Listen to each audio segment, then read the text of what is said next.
नमस्कार। Water pollution के चलते भारत में दिन प्रतिदिन गिरती जा रही है पानी की गुणवत्ता। अब पानी नहीं, जहर पी रहे हैं भारत के 80% आबादी।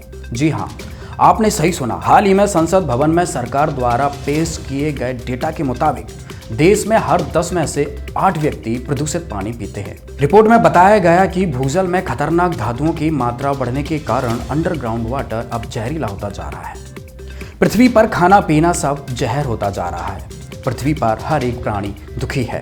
कहीं भूकंप आता है, कहीं बाढ़, कहीं सूखा, गरीबी, बेरोजगारी, न जाने कितने प्रकार की मुसीबतें यहाँ इंसान के पास हैं। फिर भी मानव इससे बचने का उपाय नहीं खोज पा रहा है। इन आफतों से कैसे बचा जा सकता है, देखिए हमारी इस रिपोर्ट में। दोस्तों, पानी के बिना धरती पर कोई भी अपने जीवन की कल्पना नहीं कर सकता। वहीं अगर इंसान के शरीर में पानी की कमी हो जाए तो कई तरह की बीमारियां पैदा हो सकती हैं। लेकिन क्या हो अगर यही पानी जहर बन जाए? भारत सरकार की तरफ से सामने आई एक रिपोर्ट से ये पता चलता है कि आने वाले समय में ग्राउंड वाटर जहरीला बन जाएगा। रिपोर्ट ये बताती है कि 80% आबादी मोटे तौर पर कुएं, हैंडपंप या नदी तालाब के पानी पर निर्भर करती है और अब ये पानी जहर बन चुका है। सरकारी रिपोर्ट ये दावा करती है कि ग्राउंड वाटर में आर्सेनिक और शीशा जैसे धातु बड़ी मात्रा में पाए जा रहे हैं। पानी में पाए जाने वाले ये धातु इतने बारीक हैं कि इन्हें आंखों से देखना संभव नहीं। रिपोर्ट में आगे बताया गया है कि देश के 25 राज्यों के 209 जिलों के कुछ हिस्सों की भूजल में आर्सेनिक की मात्रा 0.01 मिलीग्राम प्रति लीटर से ज्यादा बताई गई है, जबकि 29 राज्यों के 491 जिलों के कुछ हिस्सों में भूजल में आयरन की मात्रा 1 मिलीग्राम प्रति लीटर से ज्यादा पाई गई है। देश के 18 राज्यों में 152 जिले ऐसे हैं जहां भूजल में 0.03 मिलीग्राम प्रति लीटर से ज्यादा यूरेनियम पाया गया है। इसके अलावा अन्य कई खतरनाक धातु तय मात्रा से अधिक पाए गए हैं। आपको बता दें कि जहरीला पानी शहरों के मुकाबले गांवों में ज्यादा है, क्योंकि भारत की आधी से ज्यादा आबादी गाँव में रहती है। अब आप खुद सोचिए, इंसान जाए तो जाए कहाँ? अब आपको बताना चाहते हैं कि ऐसी स्थिति तब बढ़ती है जब पृथ्वी पर पाप बढ़ने लगते हैं। पाप कर्मों के चलते ही लोगों को दुख मिलते हैं।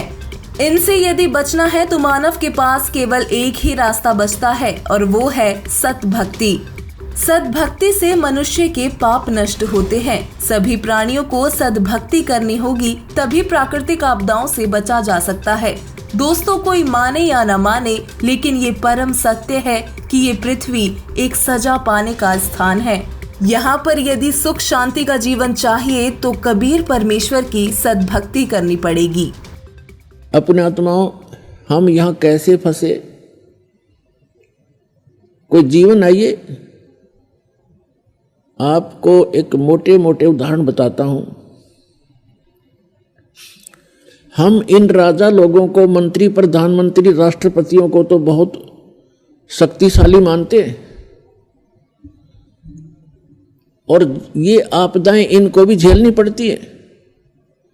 तो आप जैसे और हम जैसों की क्या औकात है? क्या बताते हैं? अब जैसे एक पोलैंड देश का पूरा मंत्रिमंडल एक वायुयान के द्वारा एरोप्लेन से किसी नेता के शोक व्यक्त करने के लिए जा रहा था। पूरा मंत्रिमंडल, जिसमें 96 सदस्य थे, व्यक्ति थे, सारे एमपी, प्रधानमंत्री और अन्य मंत्रीगण, और दुर्घटनाग्रस्त हो गए। जा रहे थे दूसरे का शोक व्यक्त करने और आप ही मृत्यु को प्राप्त हो गए। आप तो केवल एक छोटी मोटी कोई कोठी की आशा लगाए बैठे होगे, कोई बेटा या बेटी की, या कोई छोटी मोटी प्लाट हो जावे, कोई नौकरी मिल जावे।